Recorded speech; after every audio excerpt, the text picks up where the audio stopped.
Hello મિત્રો, મારી YouTube ચેનલમાં આપ સૌનું સ્વાગત છે। હું હર્ષાબેન કટકિયા। જય બાબા સ્વામી, જય ગુરુદેવ। આજે આપણે બનાવવાના છીએ વાલના બી અને રીંગણાનું શાક। હાલો હવે આપણે આની શરૂઆત કરીશું। હાલો મિત્રો, આપણે ગેસ ચાલુ કર્યો। હવે આપણે કુકરમાં થોડું તેલ મરચાં તૈયારથી નાખ્યું હતું અને થોડું તેલ હજી આપણે નાખીશું।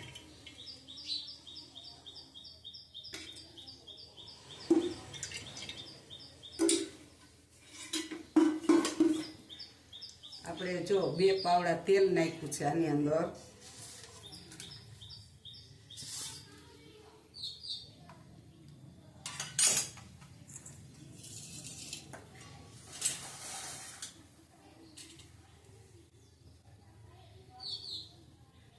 હાલો તેલ આવી જાય એટલે આપણે એની અંદર 5 ચમચી જીરું નાખીશું,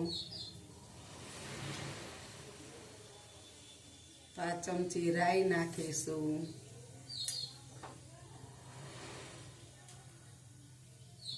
મિત્રો હવે આપણે આની અંદર થોડીક હિંગ નાખીશું અને થોડાક લીમડાના કળી પત્તા નાખીશું।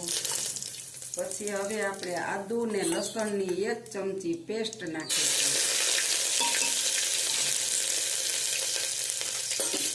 પેસ્ટ નાખ્યા પછી હવે આપણે ટમેટા નાખીશું।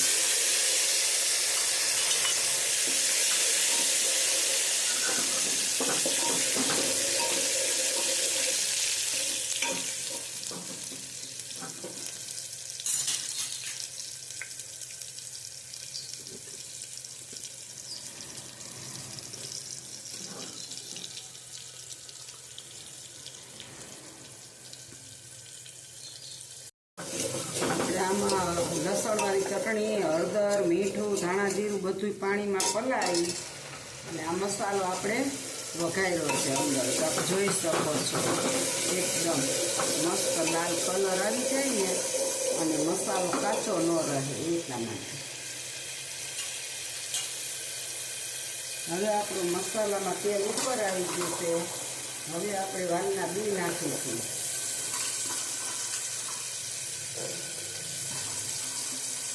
આ 200 ગ્રામ બી છે આપણા અને નાના નાના 2 રીંગણ છે।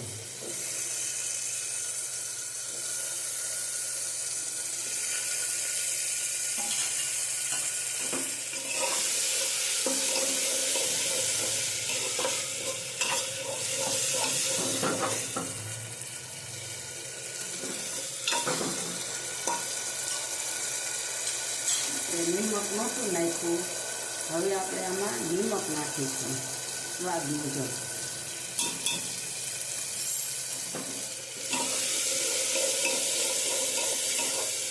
જોઈ શકો છો કે આપણા શાકનો કલર એટલો મસ્ત આવી ગયો છે, લાલ ટકાટેદાર।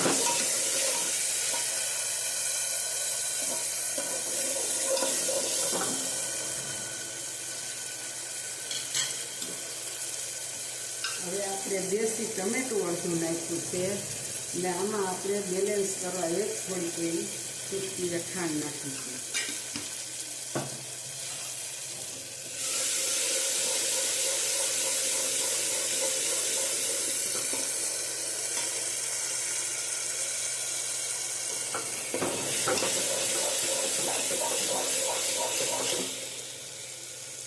જો આપણું તેલ એકદમ ઉપર આવી ગયું છે, જો એકદમ તેલમાં જ પકડી ગયો મસાલો। હવે આપણે આમાં જરૂર મુજબ પાણી નાખીશું।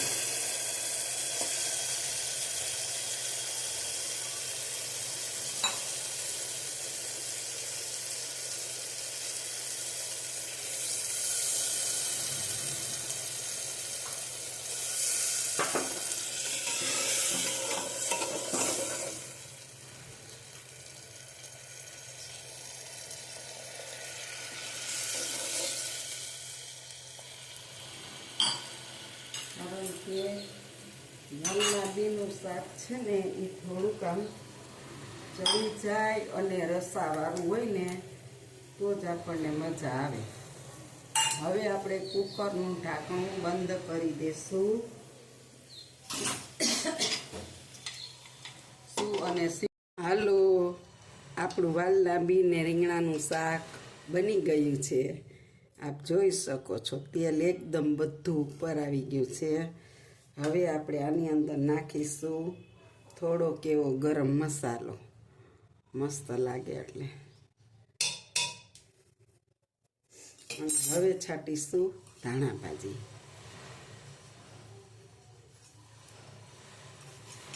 અને શાક તો એવું બન્યું છે આંગળા ચાટી જાવ એવું. જો મારી રીતનું આ શાકની રેસીપી તમને સરસ લાગી હોય, સારી લાગી હોય તો આ રીતે બનાવજો, કોમેન્ટમાં લખજો, શેર કરજો, સબસ્ક્રાઈબ કરજો, લાઈક કરજો.